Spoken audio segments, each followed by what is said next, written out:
Kalau udah 40 orang yang mengaminkan insya Allah kabul ya.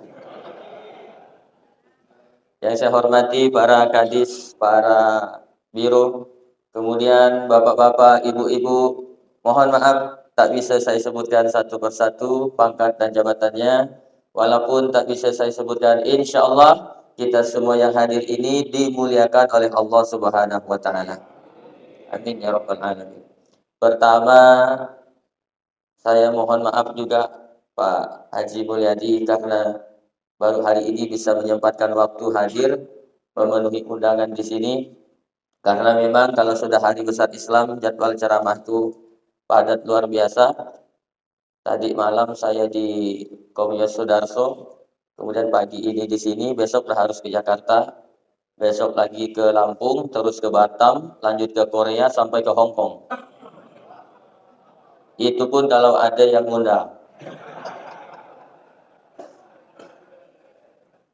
Mudah-mudahan ya. Kalau tidak ada yang ngundang mahal ongkosnya. Kalau diundangkan panitia yang nanggung. Cuman kebiasaan saya datang ceramah itu tak dijemput dan tidak diantar. Datang tak dijemput, pulang tak diantar. Jadi datang sendiri. Macam hantu jelangkung. Ngundang saya ceramah lebih sederhana sebenarnya. Tak perlu pakai surat. Kalaupun mau pakai surat cukup di PDF-kan saja. Pakai WA sudah cukup.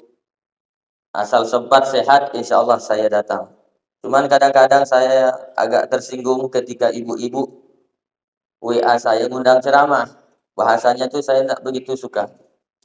Kata dia, Ustadz, bisa enggak Ustadz minggu depan kami pakai?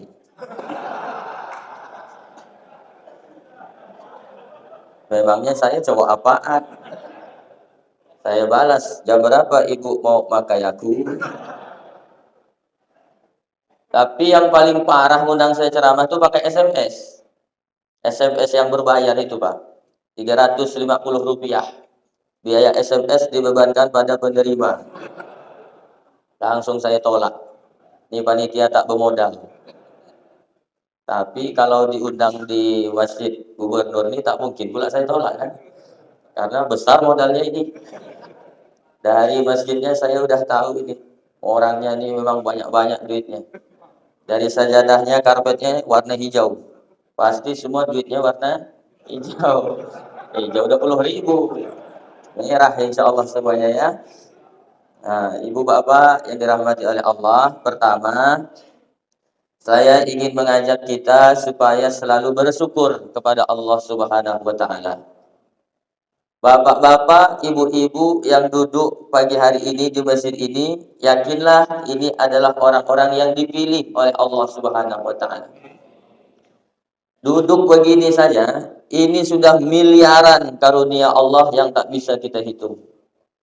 Ini bisa duduk begini Pak, jangan dikira ini bukan nikmat. Berapa banyak orang tak bisa duduk? Betul kan? Baring ya ada di rumah sakit, meleleh air matanya mendengar suara azan. Karena waktu sehat dulu dia tak sholat.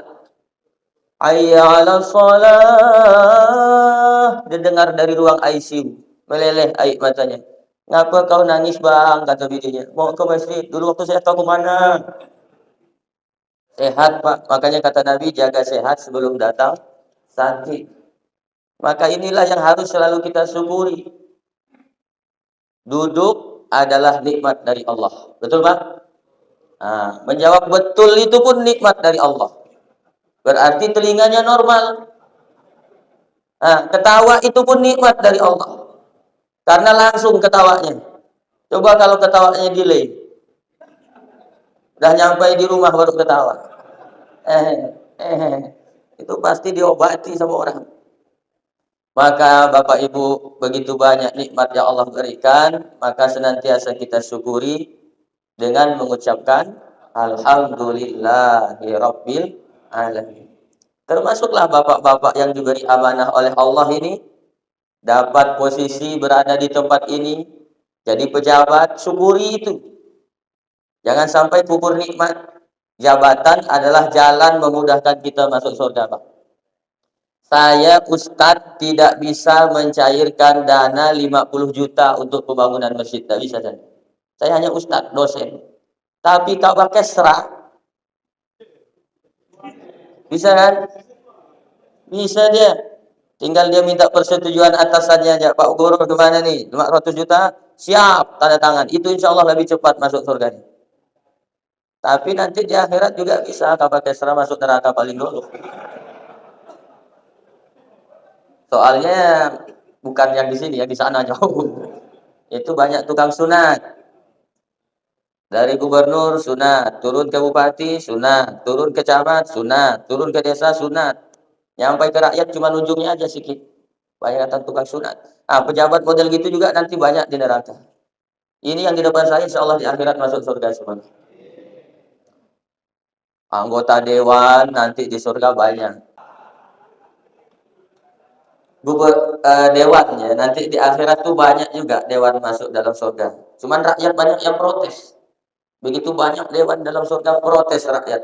Ya Allah, kenapa dewan ini banyak di dalam surga? Bukankah di dulu waktu di dunia mereka banyak yang korupsi? Kata mereka, jangan ribut. Dia cuma studi banding. Bentar lagi dia masuk ke tempat asalnya. Ini bukan di negeri kita, di tengah laut sana.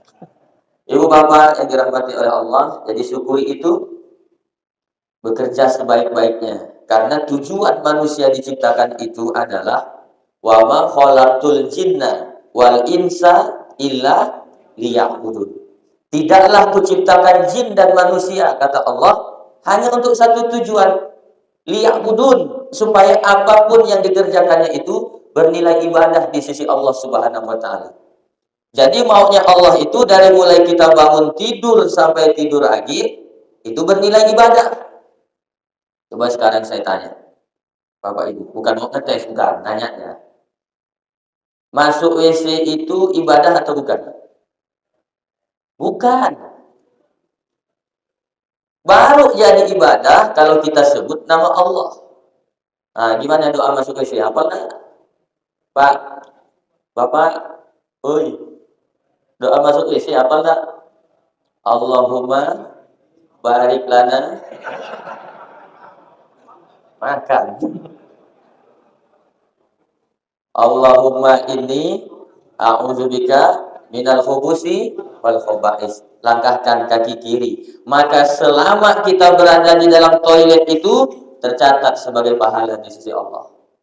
Makanya jangan heran kalau ada kawan kita lama dalam toilet. Begitu dia keluar lama benar kalau dalam toilet. Aku ibadah kepada Allah. Itu jawabannya. Makan. Apa hukum makan itu? Mubah kan? Kalau mubah dikerjakan berpahala, tidak dikerjakan pun tidak berdosa. Itu namanya mubah. Berarti makan bukan ibadah.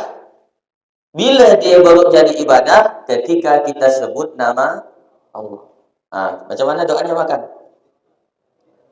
Ah, hafal semua doa makan. Alhamdulillah. Berarti kuat makan. Sering makan maksudnya.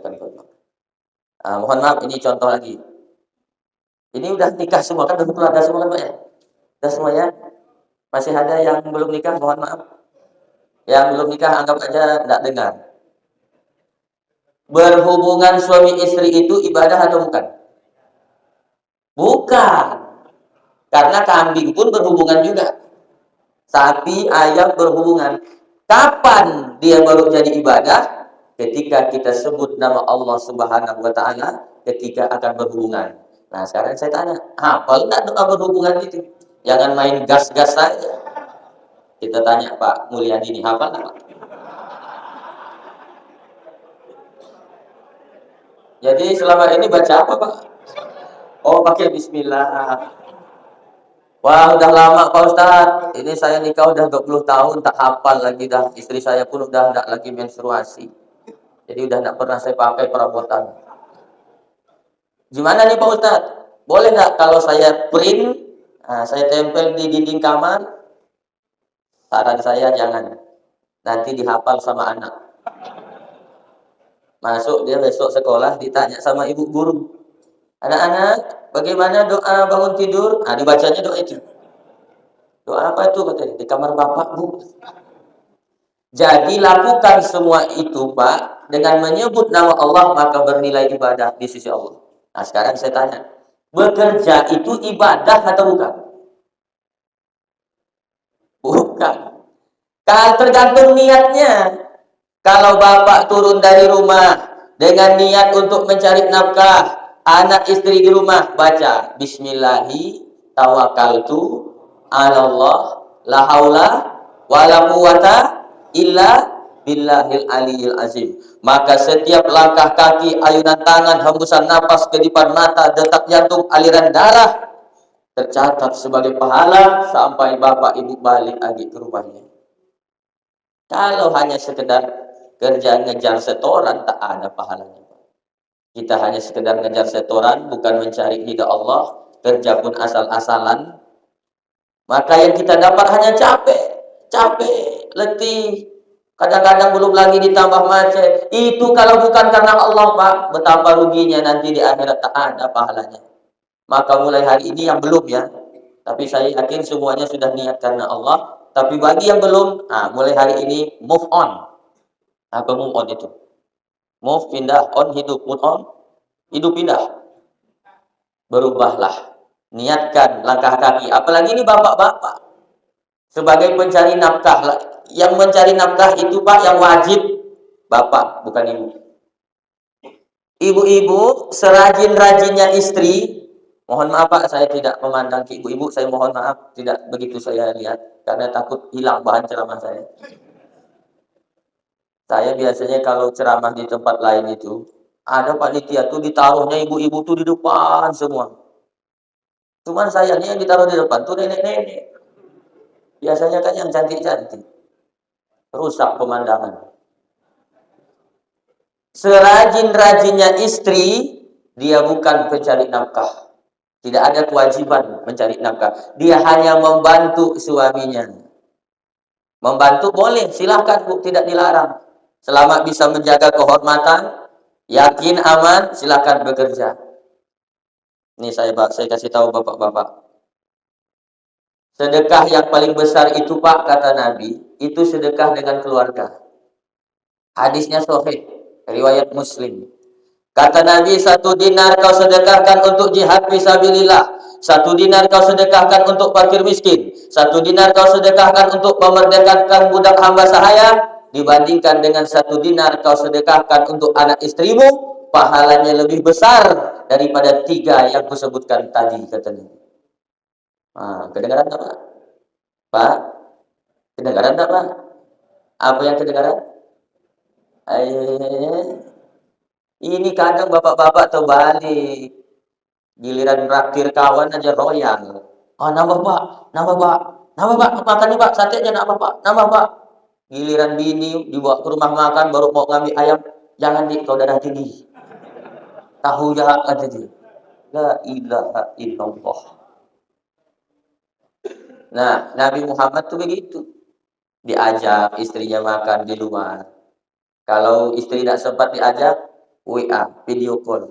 Abang lagi makan ayam goreng, fried chicken. Mau nak abang bungkuskan? Itu senang istri luar biasa, Pak. Makin bahagia istri, insya Allah makin lancar rezeki suami. Jangan harap rezeki suami lancar kalau bapak suka menyakiti hati istri. Bu, ku bela kau hari ini, Bu.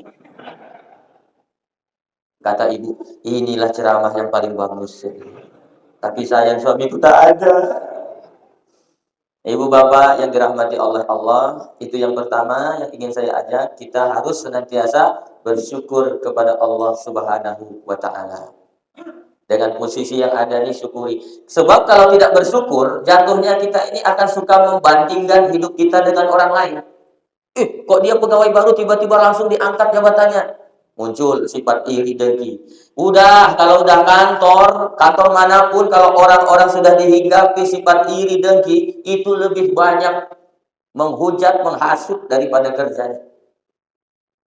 Tidak bakal maju kantor model begitu. Ibu bapak yang dirahmati oleh Allah, maka syukuri apa yang sudah diberikan oleh Allah. Kalau tidak bersyukur, saya punya cerita. Mau dengar ceritanya Bapak Ibu? Mau, enggak gitu lah. Kalau enggak mau langsung saya tutup. Ini cerita tentang bersyukur. Ada seorang raja minta nasihat kepada penasehat raja. Wahai penasihat raja, penasehatku, iya Baginda, kenapa saya ini susah tidur? Padahal kekuasaan luas, pasukan banyak, istana megah, kendaraan mewah. Kenapa saya ini stres? Lihatlah, saya stres kan? Kata penasehat, ya kami lihat. Baginda Raja sekarang sedang stres, tak bisa tidur. Apa yang salah sama saya? Coba kalian tengok itu tukang kebun. Dengan enaknya dia tidur di bawah pohon mangga. Kata penasehat raja, Baginda, itu jawabannya 99 keping uang emas. Maksudnya bagaimana?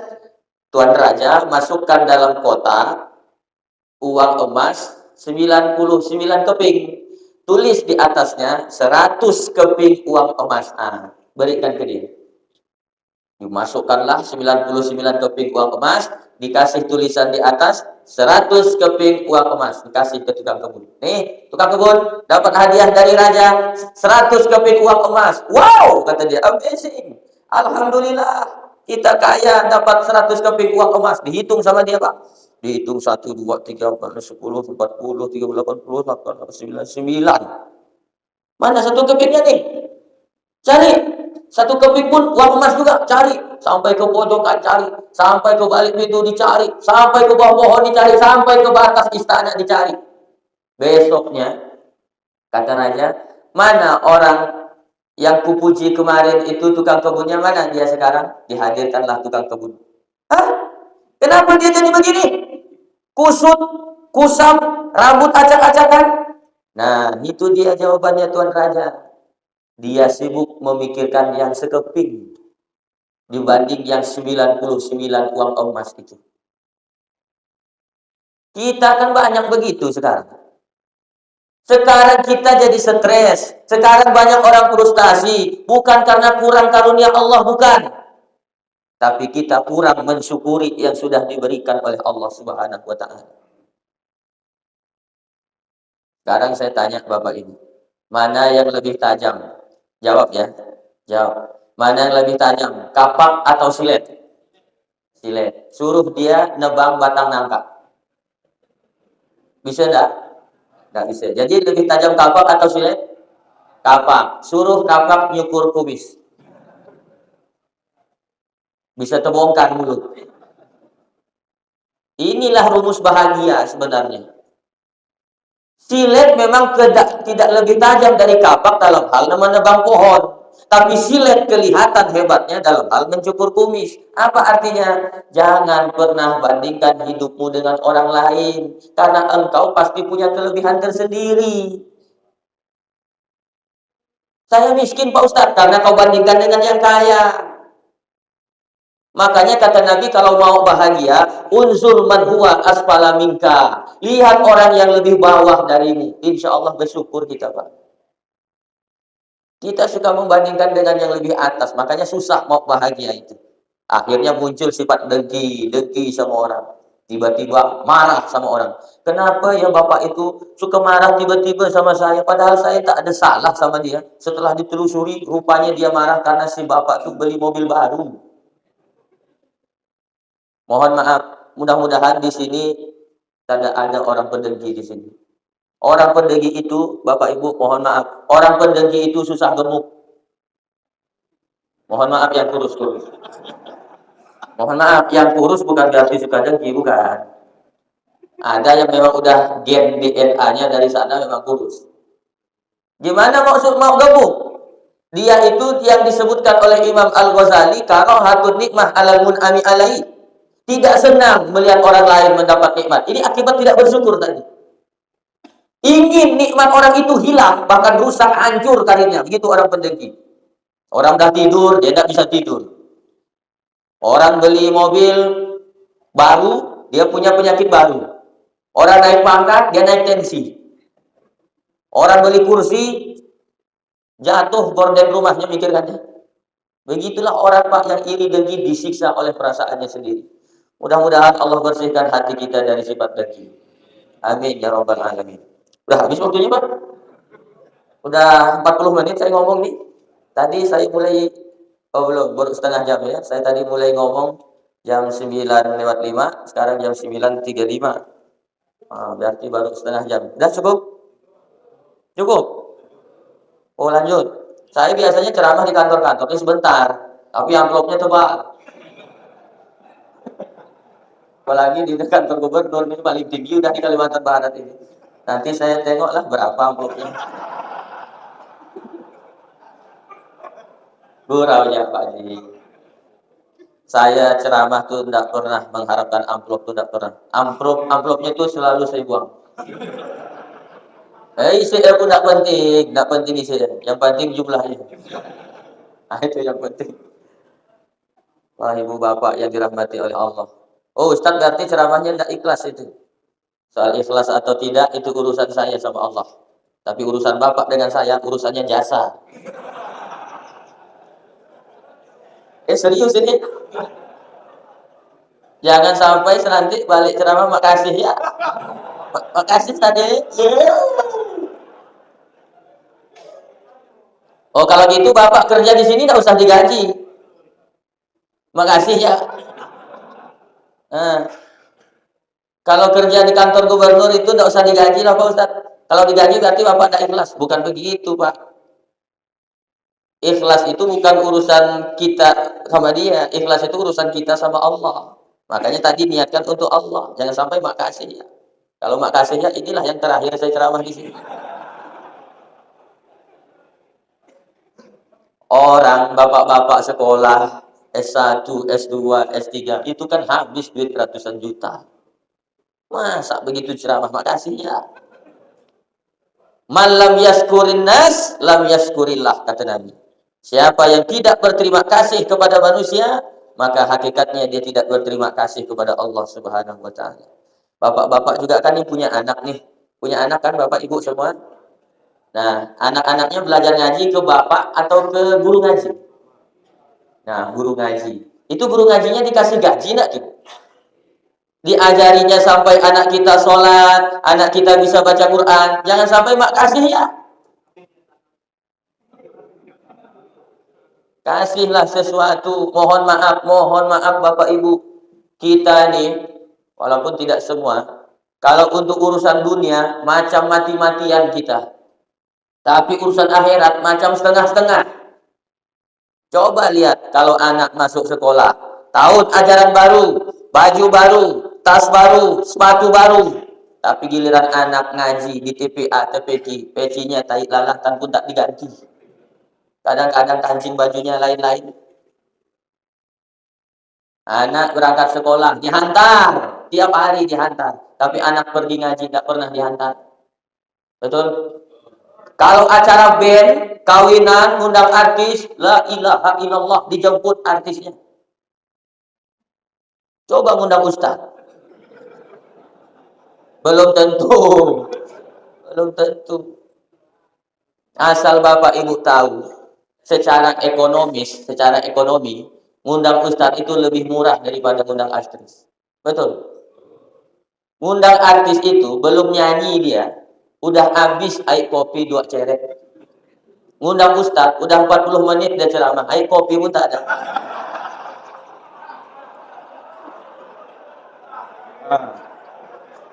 Bukan mau nyindir, bukan. Saya cuma mau ngasih tahu bahwa ngundang ustaz itu lebih murah. Gitu ya. Ya kalau ada air kopinya alhamdulillah.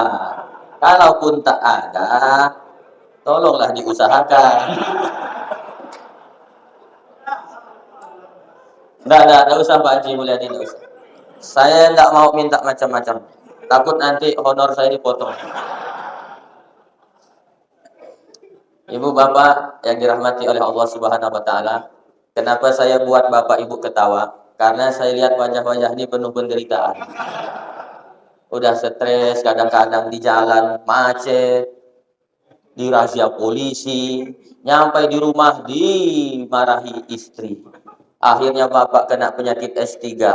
Pertama stres, kedua stroke, langsung stop. Kasihan nasib orang laki. Rasa mau nangis saya nyeritakan. Begitulah Pak. Jadi syukuri Pak ya.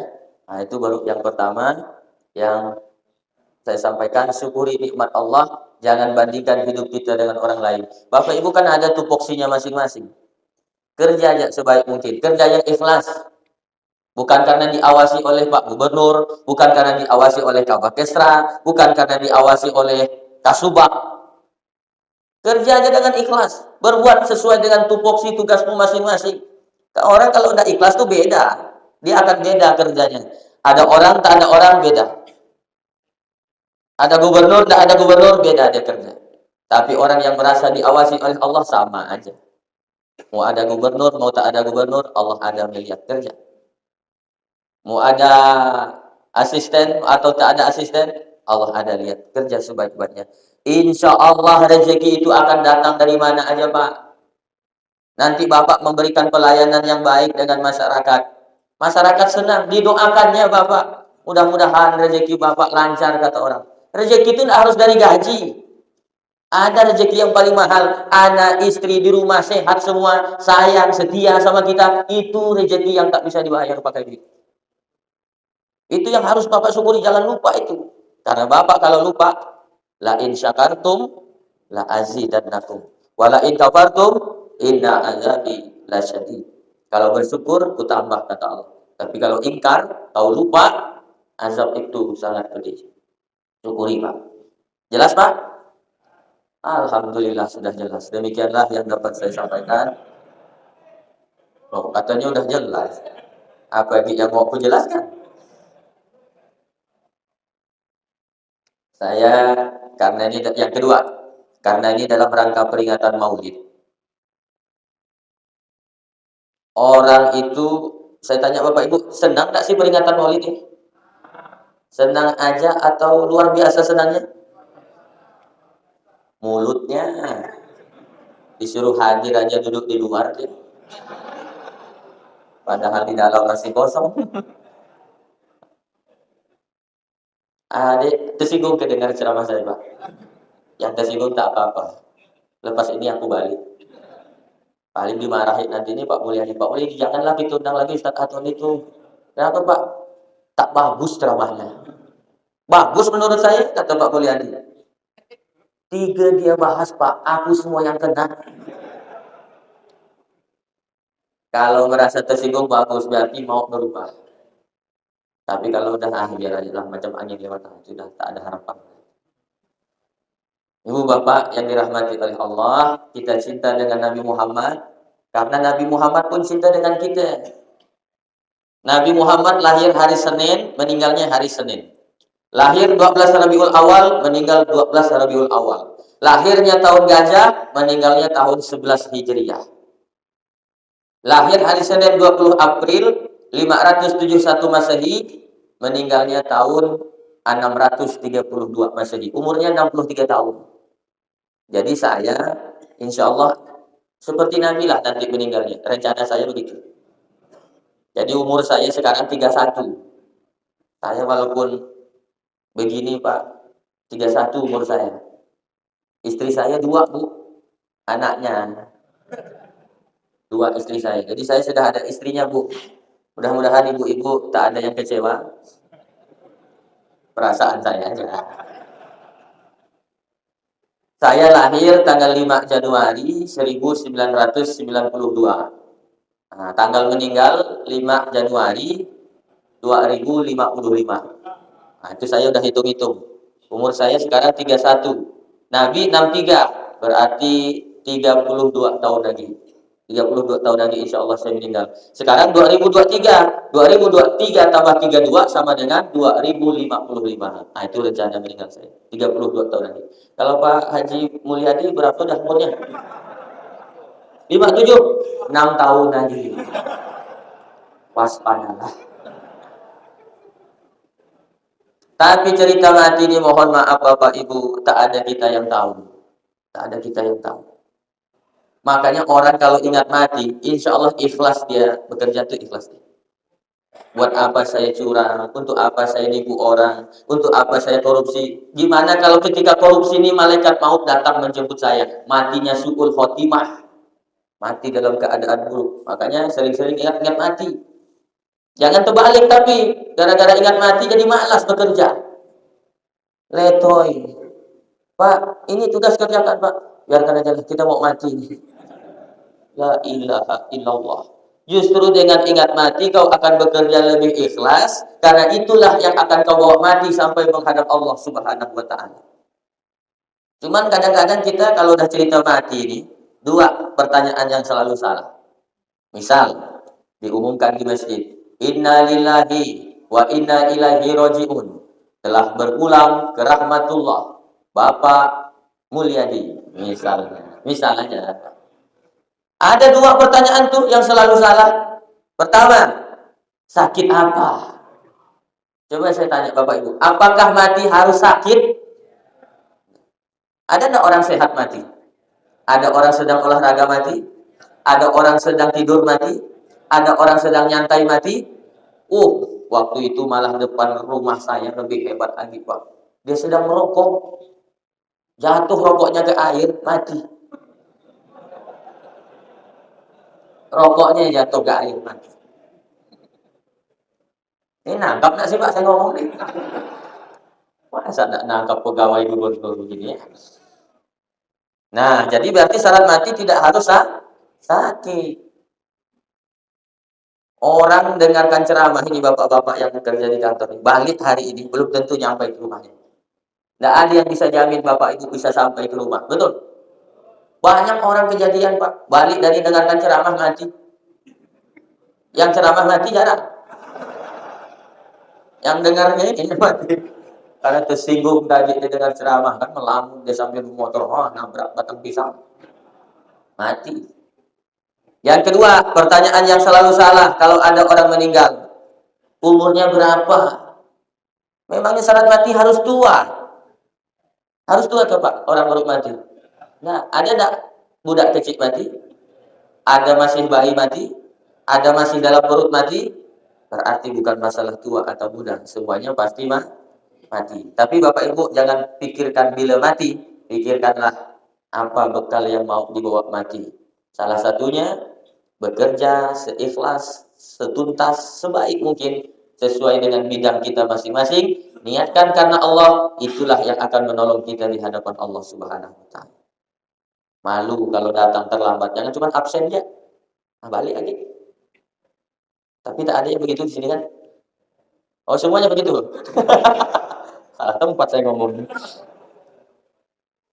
Saya lebih baik tak absen saya kalau pinjar balik, saya tak absen aja. Karena saya swasta Pak, saya bukan pegawai negeri. Makanya saya bebas hari ini. Saya belum siap diatur-atur oleh kantor. Saya punya pondok pesantren soalnya, jadi saya lebih milih pondok pesantren aja.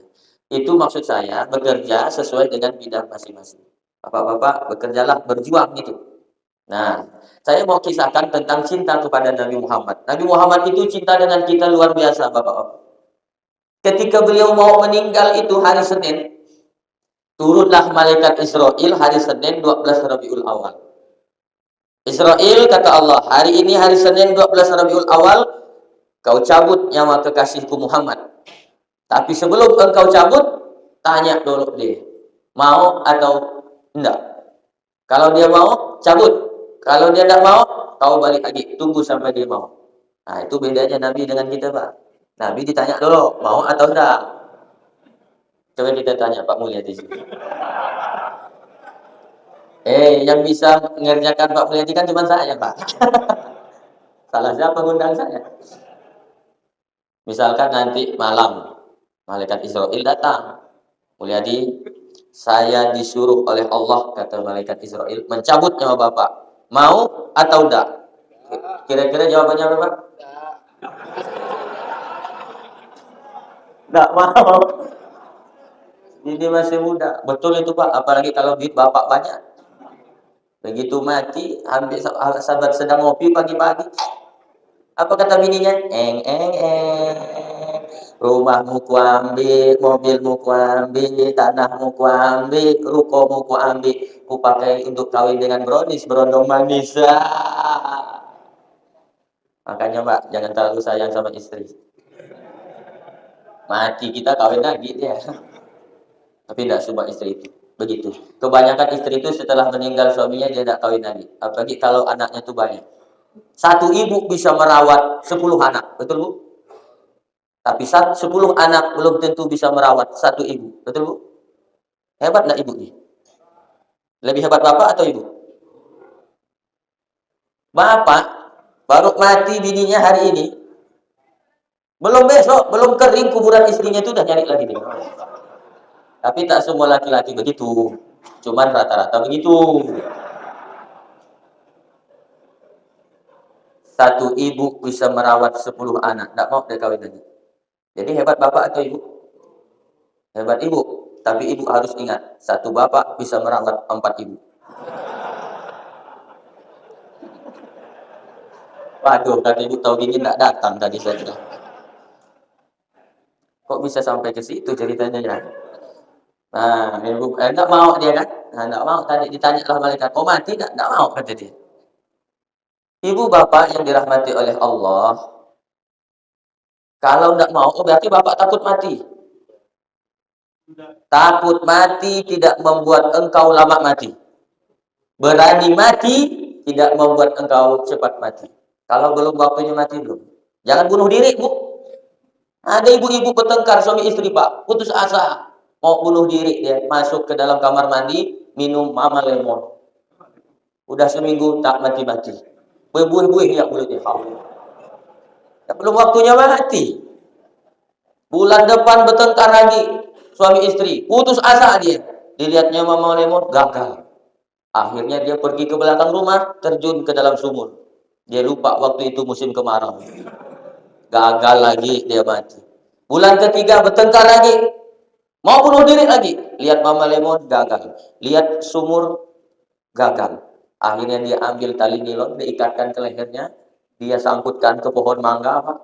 Dia tendang sepak itu kursinya. Apa yang terjadi? Patah dahan mangga. Kalau belum waktunya mati, jangan bunuh diri. Tak bakal mati. Tapi kalau sudah waktunya mati, pasti mati. Makanya bekerja baik-baik, Pak. Jangan berbuat dosa, jangan bermaksiat. Siapa tahu sedang berbuat dosa itu datang ajal kita. Nah, itu bisa suul khotimah matinya itu. Jelas, Pak ya? Udah jelas belum? Belum. Jadi dari tadi apa yang ku jelaskan? Udah jam 10, tinggal 10 menit lagi ya. Tinggal 10 menit lagi. Saya ceramah di mana-mana itu sebenarnya 1 jam. Sesuai dengan air minum yang diberikan. 600 ml 60 menit. Tapi itu saya lihat tulisannya 330. Berarti setengah jam ya. Cuman pandai panitia dikasihnya 3 botol. 1,5 jam. Pergi ke hulu membeli papan. Cakep. Pergi ke hulu membeli papan. Membeli papan di Sungai Itik. Banyak lalu buah di depan. Tapi sayang masih berbungkus plastik.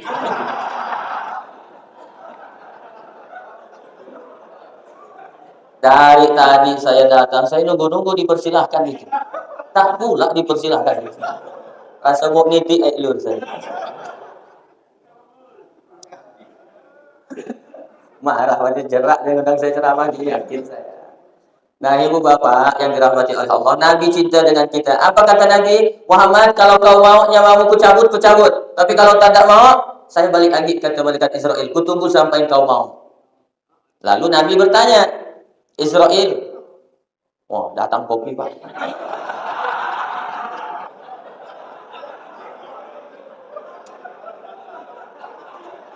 Ya Allah, ini siap-siaplah dipotong honor saya. Masya Allah, jazakumullah khair. Ternyata orang di sini tak bisa dipancing-pancing. Memang asli keluar. Biasa. Udah dicucuk hidungnya baru dia bersih.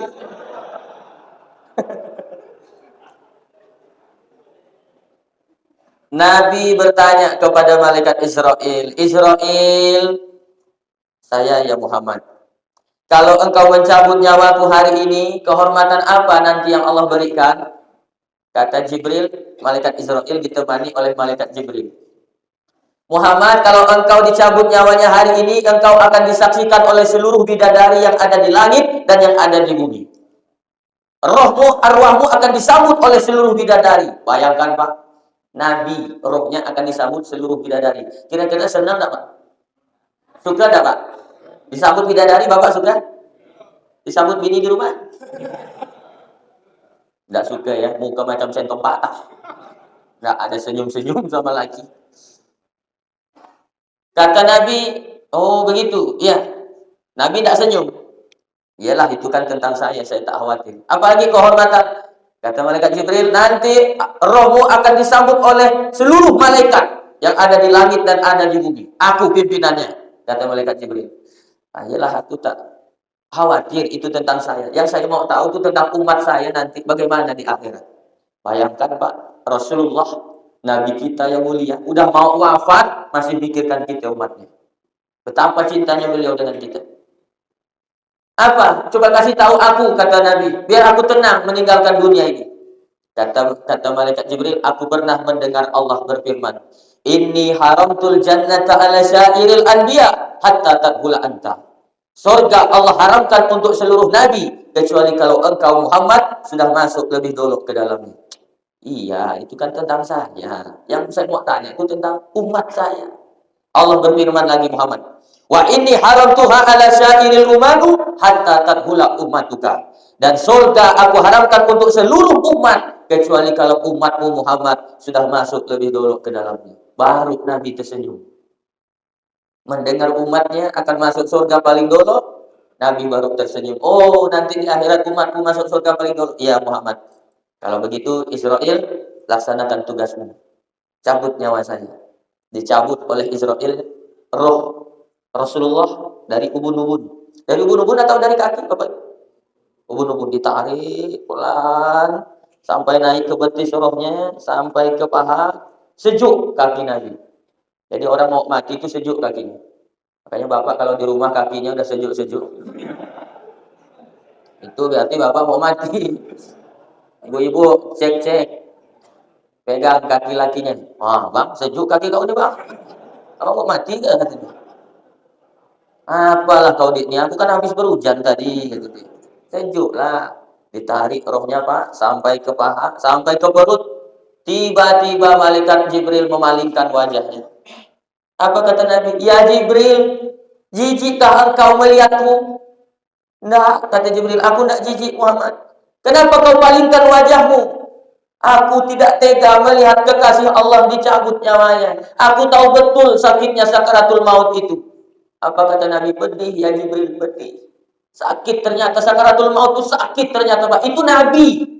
Sakit kata beliau. Seperti 70 kali sayatan pedang.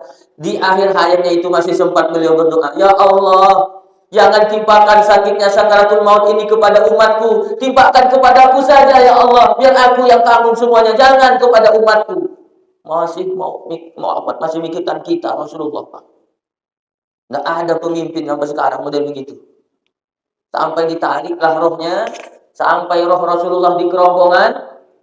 Rasulullah memanggil Ali. Berbisik kepada Ali. Ali yang mendengar suaranya. Ummati, ummati, ummati. Umatku, umatku, umatku. Udah mau meninggal masih mikirkan kita umatnya, Pak. Mana ada pemimpin sekarang yang mau mati masih mikirkan masyarakat. Biar Pak Mulyadi lah mati besok. Nggak bakal dipikirkan karyawan, pegawai-pegawai itu nggak bakal dipikirkannya. Yakin saya. Betul? Nah, betul katanya, Pak. Yang ngomong betul yang belakang, Pak ya. Palinglah kalau Pak Mulyadi sakaratul maut dipanggilnya bininya, adik, sini, sini sebentar. Abang ini mau mati. Abang mau berpesan. Pesan apa, Bang? Tolong itu ruko yang di tepi dekat Flamboyan itu jangan kalian jual. Ngapa jangan dijual, Bang? Itu ruko orang. La ilaha illallah. Ruko orang. Nabi masih mikirkan kita, Pak. Luar biasa cintanya beliau dengan kita. Allahumma sholli ala Sayyidina Muhammad. Makanya Pak, dalam momen Maulid Nabi ini Jangan malas untuk hadir sekedar untuk memperingati hari kelahiran beliau. Kita senang dengan kelahiran Nabi Muhammad. Abu Lahab itu kan pamannya, Pak. Yang musuhnya itu jadi musuhnya pamannya. Yang mau membunuh Nabi itu Abu Lahab. Tapi Abu Lahab itu pernah senang dengan kelahiran Nabi. Sampai dimerdekakannya seorang budak hamba sahaya bernama Suwaibah. Nabi lahir, senang Abu Lahab. Dimerdekakannya budak hamba sahayanya.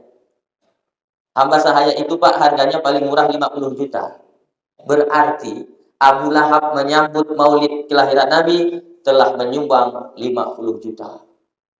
Ini acara ini, ada enggak yang udah nyumbang 50 juta? Nah, berarti kalah sama Abu Lahab. Abu Lahab punya adik namanya Abbas. Abbas bermimpi melihat Abu Lahab masuk neraka. Wahai abangku Abu Lahab, iya, masuk neraka. Dia tahu, Bang? Iya. Panas ke neraka itu, Bang? Udah tahu kau panas, nanya aja. Kata Abu Lahab, "Khuffifa ilayya fi kulli isnin." Tapi azabku diringankan oleh Allah setiap hari Senin. Kenapa? Li'itaki Suwaibah, aku pernah senang menyambut maulid Nabi, ku merdekakan Suwaibah. Kafir, Pak. Tidak beriman kepada Allah, tapi senang dengan maulid Nabi. Di akhirat masuk neraka. Tiap hari Senin ringan azabnya. Makanya kalau ada bapak ibu di sini senang luar biasa, suka luar biasa dengan maulid Nabi, tapi tak pernah sembahyang. Di akhirat masuk neraka. Tiap hari Senin ringan azabnya. Mau enggak? Enggak usah sembahyang. Tidak usah puasa. Tidak usah berinfak berzakat. Tak usah. Cukup senang dengan maulid Nabi. Di akhirat masuk neraka. Tiap hari Senin ringan azabnya. Bayangkan itu, Pak. Orang kafir saja senang dengan kelahiran Nabi, dapat syafaat keringanan azab setiap hari Senin. Abu Lahab. Apalagi kita ini yang dari lahir sampai mati tetap la ilaha Muhammadur Rasul. Insya Allah di akhirat mendapatkan syafaat dari Nabi Muhammad SAW. Nah, sekarang Bapak Ibu saya tanya. Udah habis waktunya nih. Bapak Ibu cinta tidak dengan Nabi Muhammad? Sudah seharusnya, sepantasnya, selayaknya, dan wajib hukumnya mencintai Nabi Muhammad. Tadi betul yang dikatakan oleh Pak Mulyadi. Jadi belum sempurna iman kalian, kata Nabi, sampai aku lebih dicintainya, bahkan dari keluarganya sekali. Keluarga kita, Pak, belum tentu bisa membela kita di akhirat. Yauma yafirrul mar'u min akhi. Dijelaskan itu di dalam surah Abasa. Yauma yafirul mar'u min akhi. Nanti di akhirat saudara akan lari dari saudaranya. Wa ummihi wa abi. Ibu bapaknya tidak bisa menolong. Wa sahibatihi wa bani. Anak istrinya pun tidak bisa menolong. Istri kita, Pak, yang katanya buah hati, belayan jiwa. Aku cinta padamu sehidup semati, pret. Di akhirat ternyata tidak bisa menolong kita. Ibu gitu juga. Makanya jangan terlalu cinta sama suami, tak bisa menolong. Tapi kalau ibu berbakti dengan suami, itu akan jadi amal soleh, bisa menolong di hadapan Allah Subhanahu wa Ta'ala. Nah, ibu bapak yang dirahmati oleh Allah, kita cinta dengan Nabi Muhammad, tapi ingat, tidak hanya sekedar di lisan. Kalau hanya sekedar ngomong cinta dengan Nabi Muhammad, tapi tak ada buktinya, itu sama macam parfum isi ulang. Wangi, tapi palsu. Persis dengan slogan para caleg itu. Memberikan bukti, bukan janji. Itu bukan saya yang ngomong, ya. Masya Allah, harus ada buktinya. Setidaknya ada 3 bukti cinta itu. Pertama, man ahabba syai'an aksara zikrihi. Orang yang cinta itu akan selalu menyebut namanya. Makanya kalau kita cinta dengan Nabi Muhammad, kita harus sering menyebut nama beliau. Dengan banyak-banyak bersolat. Saya ini, Pak, Bu, Ibu, mohon maaf ibu-ibu dari tadi tak saja saya ajak ngomong, Ibu. Dari situ nampak nggak muka saya? Ganteng nggak? Ganteng nggak muka saya, Pak? Ya, kalau cantik bahaya, Pak. Sungguh yang begini 2 kali gagal nikah. Karena dulu ditolaknya saya. Belum punya pekerjaan, laki-laki miskin, katanya. Nah, yang dulu nolak saya itu sekarang menyesal dia, Pak. Ada dia komen di Facebook saya, "Hatoli, jadikan aku yang kedua." Makanya Pak, Bu, jangan suka menghina orang. Hidup ini berputar. Hidup ini berputar, kadang di atas, kadang di bawah, kadang di bawah, kadang di atas. Jangan merasa paling hebat. Hari ini kau bisa merasa paling kaya, tapi besok, lusa, bulan depan boleh jadi kau orang yang paling miskin. Hari ini kau merasa paling miskin, tapi boleh jadi bulan depan, tahun depan kau akan menjadi orang yang paling kaya. Hidup ini berputar, makanya jangan sombong jadi orang atasan, jangan sombong dengan bawahan. Betul? Mana yang lebih penting, atasan atau bawahan? Dua-duanya penting. Coba ibu pakai atasan ya, nggak pakai bawahan. Bisa disemplit sama pakai tapel. Penting ini Pak, makanya jangan sombong jadi orang. Ada pejabat, ada rakyat, ada pemimpin, ada yang dipimpin, ada atasan, ada bawahan, ada kaya, ada miskin. Itu semua perbedaan-perbedaan itu hanya posisi saja. Posisi, macam kita main bola. Ada striker, ada back, ada jaga gawang. Itu hanya posisi, tujuannya satu, lillahi ta'ala, cetak gol, begitu. Makanya jangan sampai kita meremehkan orang lain, sombong itu namanya Pak. Ada orang pakai baju oranye di jalan. Itu apa namanya? Tukang sampah atau tukang kebersihan? Tukang kebersihan, jangan salah kata. Itu tukang sampah. Yang tukang sampah itu yang buang sampah dari mobil.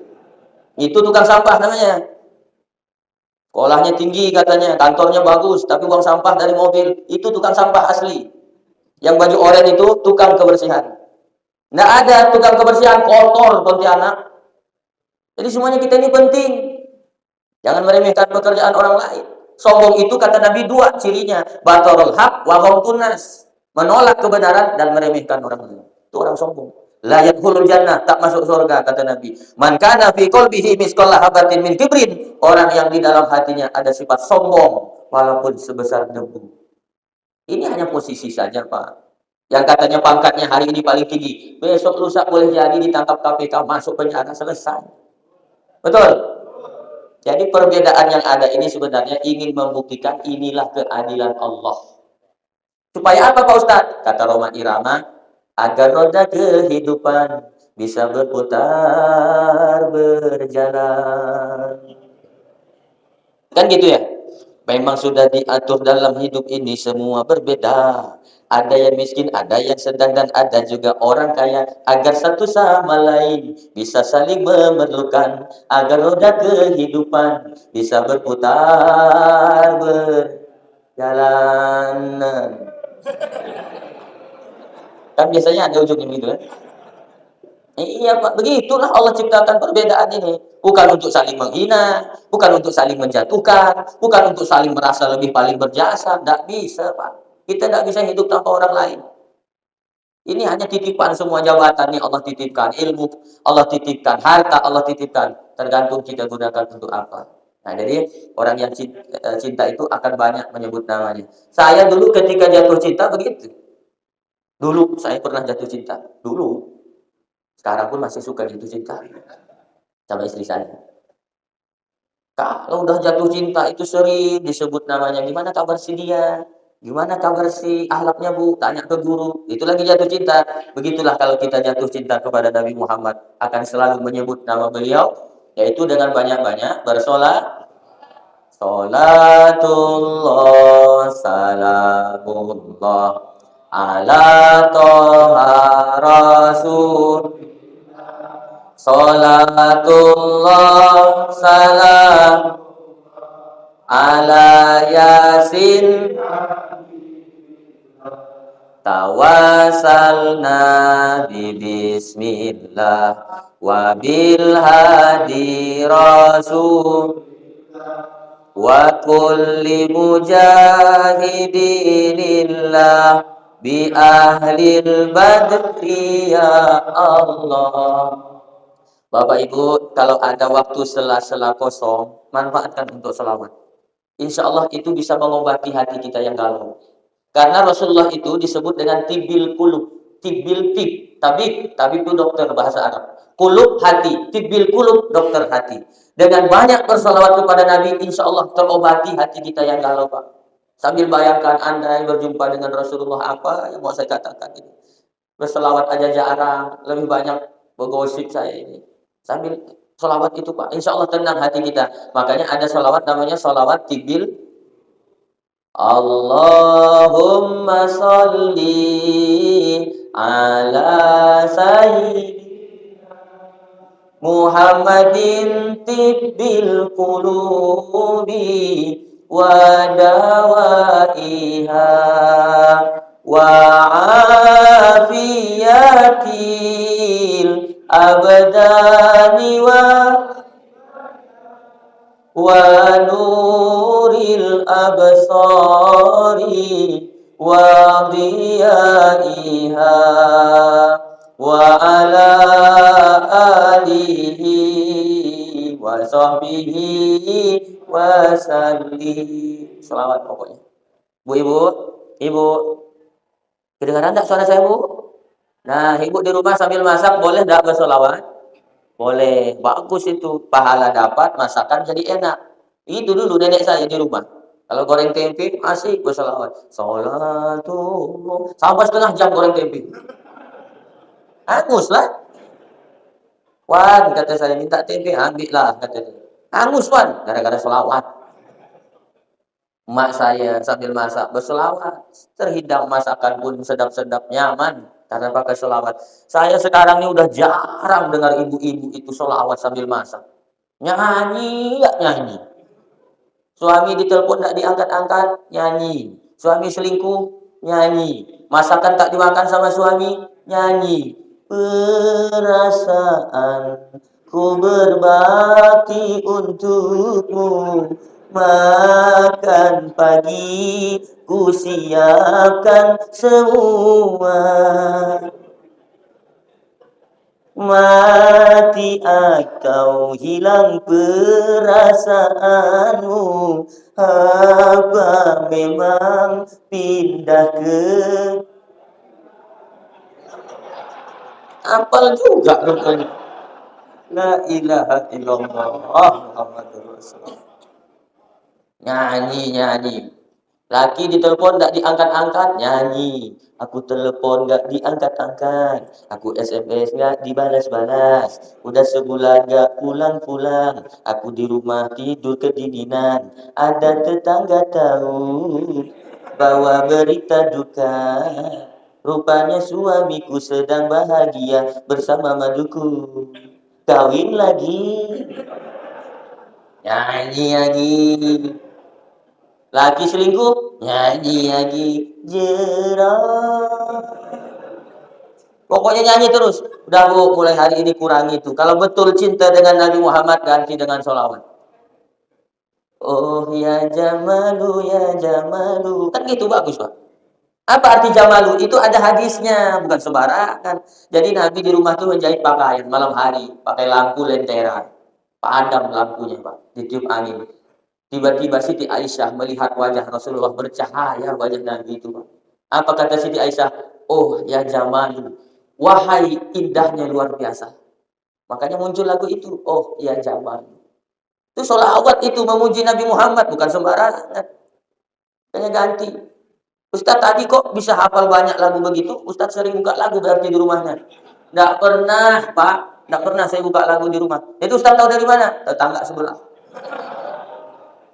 Itu kalau buka lagu nyari, lama-lama saya hafal. Ini pengaruh lingkungan ini luar biasa. Kadang kita udah baik, Pak, di kantor ini kita udah baik, udah jujur. Datang kawan kita. Mau kemana, bro? Mau ke masjid. Ini kan hari Jumat, infak. Berapa infaknya? 100.000. Apa? Banyaknya tuh, katanya 100.000. 40.000 ya. 40.000-nya kita bisa ngopi-ngopi. Pak, kalau ada kawan macam itu, cepat-cepat bacakan ayat kursi. Allahu la ilaha illallah wal hayyul qayyum la ta'khudhuhu sinatun. Kenapa kau tiup aku? Kau setan berarti. Nah, ini lingkungan ya, lingkungan. Kadang kita mau baik tapi lingkungan tak baik. Kalau iman tidak kuat, bisa terbawa kita ikut-ikutan tidak baik. Yang kedua, cukup saya cepatkan karena waktunya sudah lebih 15 menit. Takut saya kena penalti. Yang kedua, orang cinta itu pasti meniru, mencontoh orang yang dicintainya. Yang senang artis India, ingin macam artis India. Yang senang artis Korea, ingin macam artis Korea. Anak saya yang umur 4 tahun senang betul dengan Upin Ipin. Mak, belikan tas gambar Upin Ipin. Ya, belikan sepatu gambar Upin Ipin. Dia ingin meniru yang dicintainya. Begitulah juga kita. Kalau cinta kepada Nabi Muhammad, tiru akhlak beliau. Minimal, kalau kerja di kantor ini, bekerjalah dengan ikhlas. Kenapa sih Rasulullah itu dakwah dilempar sampai oleh orang Pak sampai berdarah keningnya, berdarah kakinya? Nggak marah beliau. Kenapa? Karena ikhlas karena Allah. Orang, makanya kalau kita kerja ikhlas, mau orang puji, mau orang tidak puji, Allah pasti lihat. Ada pasti balasannya. Famay ya'mal misqala dzarratin khairan yarah. Coba jawab Pak. Bapak kerja. Orang ada, tidak ada orang. Allah ada, tidak? Ada. Orang lihat, orang tidak lihat, Allah lihat, tidak? Ya. Orang tahu, orang tidak tahu, Allah tahu, tidak? Nah, makanya tidak usah cari perhatian manusia. Cari perhatian Allah. Jangan cari muka sama Pak Gubernur. Nanti ganti gubernur cari muka. Bapak kan sudah ada mukanya. Nanti ganti gubernur cari muka. Capek hidup begitu, Pak. Letih dan tidak ikhlas itu namanya. Apa tuh kata orang, asal Bapak senang. Udah kerja ada yang baik sesuai dengan tupoksi kita masing-masing. Insya Allah berkah ilahi ta'ala. Rezeki tidak harus dari kantor. Rezeki itu tidak berpintu. Bisa datang dari mana aja tanpa kita duga. Dan orang yang takut kepada Allah, wa may yattaqillah, siapa yang bertakwa takut kepada Allah, wa yarzuqhu min haitsu la yahtasib, Allah akan berikan rezeki dari jalan yang tidak pernah kita sangka-sangka. 3, terakhir ya. Orang yang cinta itu biasanya pasti mau berkorban. Cinta dengan anak istri di rumah, bapak pasti mau berkorban, pergi pagi, pulang sore, panas kepanasan, hujan kehujanan, macet tetap dijalani demi anak istri di rumah. Berarti cinta dengan anak istri. Begitulah juga kalau cinta kepada Nabi Muhammad, apa yang sudah kita korbankan, apa yang sudah kita perjuangkan untuk agama Islam. Minimal berjuanglah dengan tenaga, duduk ke sini, datang, senang peringatan Maulid, itu udah berkorban itu, Pak. Dihitung itu. Faman ya'mal mithqala dzarratin khairan yarah. Sebesar debu saja Allah hitung, Allah balas nanti. Apalagi sampai Bapak duduk lama begini. Walaupun ada yang nyandar-nyandar, yang tidak nyandar lebih banyak. Maka insya Allah yang tidak nyandar jangan sedih. Insya Allah pahalanya 2 kali lipat. Itu yang nyandar-nyandar kalau mau 2 kali lipat pindah ke tengah. Yang paling besar pahalanya adalah yang paling ikhlas hadir di sini. Nah, demikianlah yang dapat saya sampaikan. Hidup kesepian tanpa kekasih, cukup sekian dan terima kasih. Dah ya. Mohon maaf Bapak Ibu semuanya, ini saya bukan kasar, saya bukan keras, bukan. Ini suaranya aja yang nyari. Karena kalau saya lembut, tidurlah semua. Dah ya. Soalnya nanti malam saya ceramah lagi di Batu Layang. Ini saya diundang ceramah. Sampai demam saya, Pak.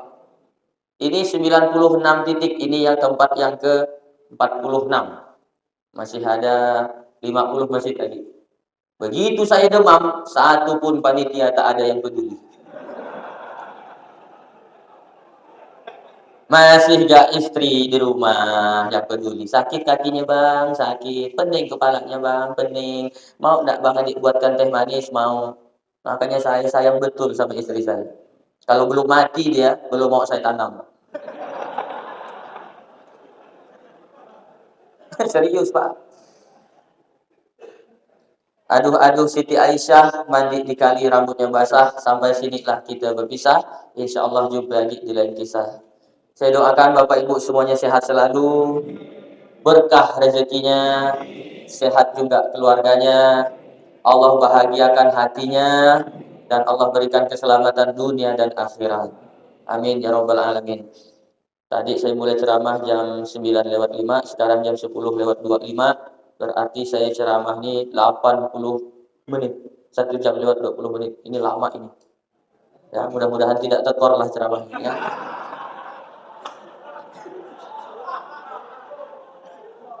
Bapak Ibu, kalau selama 1 jam 20 menit ini ada omongan saya yang menyinggung perasaan Bapak Ibu, tidak berkenan di hati, atau tidak sopan, atau tidak layak saya sebutkan di tempat ini, saya Ustadz Hatoli mohon dibukakan pintu maaf yang sebesar-besarnya. Maukah Bapak Ibu semua memaafkan saya? Nah, dah selesai. Dari kecil tidak punya ibu dan ayah, itulah tanda anak yatim piatu. Wabillahi taufiq wal hidayah. Wassalamualaikum warahmatullahi wabarakatuh.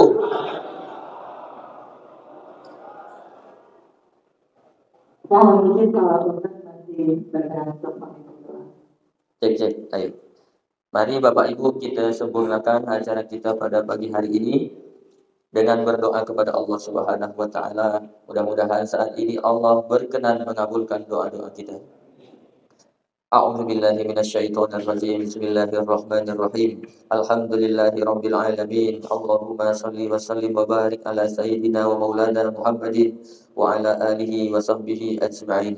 Ya Allah, siapapun yang datang ke majelis ini dengan membawa lumuran dosa, jangan izinkan meninggalkan majelis ini ya Allah, kecuali dalam keadaan Engkau ampuni seluruh dosa dan kesalahannya ya Allah. Ya Allah, siapapun yang hadir ke majelis ini, mungkin saat ini ada yang sedang Engkau uji dengan penyakitnya, jangan izinkan meninggalkan majelis ini ya Allah, kecuali segera Engkau angkat, Engkau sembuhkan dari sakitnya ya Allah. Engkau sembuhkan juga jika ada keluarganya yang sedang sakit ya Allah.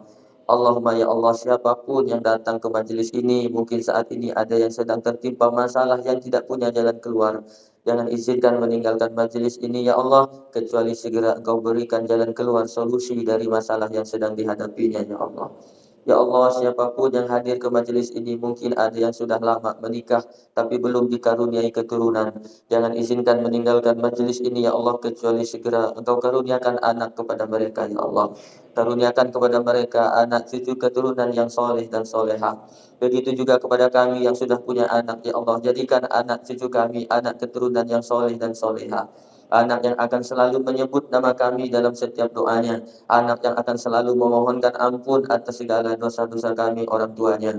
Rabbana hab lana minas solihin. Ya Allah, karuniakanlah kepada kami anak cucu keturunan yang soleh dan solehah. Rabbana hab lana min azwajina wa dzurriyyatina qurrata a'yun waj'alna lil muttaqina imama. Jadikan anak-anak kami, pasangan hidup kami ya Allah, adalah mereka yang sejuk dipandang mata. Jadikan keluarga kami keluarga yang sakinah mawaddah warahmah dalam naungan dan ridha-Mu ya Allah. Allahumma ighfir lana dzunubana. Ya Allah, ampunilah walau sebanyak apapun dosa dan kesalahan kami, wali walidina, dan dosa kedua orang tua kami, warhamhuma, sayangi kedua orang tua kami ya Allah, kama rabbayana shaghira, sebagaimana mereka sayang memberikan peluk ciumnya kepada kami ketika kami masih kecil ya Allah. Ya Allah, berapa kali orang tua kami tidak nyenyak tidurnya karena tangis kami ya Allah. Ya Allah, berapa kali orang tua kami hampir disuapnya nasi tidak jadi karena tangis kami ya Allah. Ya Allah, berapa kali orang tua kami pura-pura kenyang demi kami anaknya kenyang ya Allah. Ya Allah, berapa kali orang tua kami ketika kami sakit, mereka yang mati-matian mencari obat agar kami sehat ya Allah. Bahkan tidak sedikit dari mereka yang mau menukar nyawanya asal kami anak-anaknya bisa tetap hidup di muka bumi ini ya Allah. Ya Allah, berikanlah kesempatan kepada kami agar bisa membahagiakan kedua orang tua kami ya Allah. Ya Allah, ampuni jika selama ini kami sering menyakiti hati kedua orang tua kami ya Allah. Ya Allah, ampuni jika selama ini kami sering tidak punya banyak waktu untuk kedua orang tua kami ya Allah. Padahal untuk dosa dan kesia-siaan selalu banyak waktu ya Allah. Ya Allah, ampunilah jika selama ini kami selalu perhitungan memberi orang tua kami. Padahal dulu orang tua kami tidak pernah hitung-hitungan membesarkan kami ya Allah. Ya Allah, jangan sampai orang tua kami menyesal melahirkan kami ya Allah. Ya Allah, jadikanlah akhlak kami mulia, bisa membahagiakan kedua orang tua kami. Jadikan umur yang tersisa ini ya Allah, bisa membahagiakan kedua orang tua kami. Ya Allah, selagi mereka masih ada, panjangkan umurnya ya Allah. Lapangkan rezeki kami supaya lebih banyak berbagi kepada mereka. Karena kalau telah mereka nanti tidak ada, maka kepedihan yang mendalam dalam hati kami akan tertanam. Kenapa ketika dulu masih ada disia-siakan? hanya fotonya yang terpajang di dinding dan bajunya yang tergantung, serta kepedihan dan penyesalan. Kenapa ketika orang tua masih ada disia-siakan. Ampuni dosa-dosa kami ya Allah, ampuni dosa kedua orang tua kami. Sayangi mereka ya Allah sebagaimana mereka menyayangi kami sejak kecil ya Allah. Istajib doa istajib doa istajib doa. Kabulkan doa kami ya Allah, kabulkan doa kami ya Allah, kabulkan doa kami ya Allah. Rabbana taqabbal minna innaka antas samiul alim. Kabulkan doa kami ya Allah, sesungguhnya Engkau Maha mendengar lagi Maha mengetahui. Wa tub alaina innaka antat tawwabur rahim. Terimalah taubat kami ya Allah. Sesungguhnya Engkau Maha menerima taubat lagi Maha penyayang. Ya Allah, ampunilah maksiat tubuh kami ini ya Allah. Jika dalam tubuh ini pernah kami makan makanan haram, ampuni tubuh kami jika dalam tubuh ini pernah kami makan harta haram, perbuatan-perbuatan haram ya Allah. Allahumma inna nas'aluka taubatan nasuha. Ya Allah, berikanlah kami taubatan nasuha ya Allah. Ampuni maksiat mulut kami ini ya Allah, yang lebih sering berbicara tidak manfaat. Jadikan lidah kami lidah yang selalu basah menyebut namamu, lidah yang selalu basah membaca ayat-ayatmu ya Allah. Jadikan kami ahli zikir ya Allah. Ya Allah, istajib doa, kabulkan doa kami. Ampuni juga maksiat mata kami ya Allah. Ampuni maksiat telinga kami. Ampuni maksiat kaki kami ya Allah. Yang nanti di akhirat semuanya akan dimintakan tanggung jawab di hadapanmu ya Allah. Jadikan kami hamba-Mu bisa mensyukuri semua nikmat yang Engkau berikan ya Allah. Rabbana atina fid dunya hasanah. Ya Allah, berikanlah kami keselamatan, kebahagiaan di dunia ini. Wa fil akhirati hasanah. Keselamatan dan kebahagiaan di akhirat nanti. Wa qina adzabannar, dan selamatkan semuanya kami dari azab api neraka. Wa sallallahu ala khairi khalqih Sayyidina wa maulana Muhammadin nabiyil ummi wa ala alihi wa sahbihi ajma'in. Subhana rabbika rabbil izzati amma yasifun. Wassalamun alal mursalin walhamdulillahi rabbil alamin. Allahumma salli ala sayyidina Muhammad.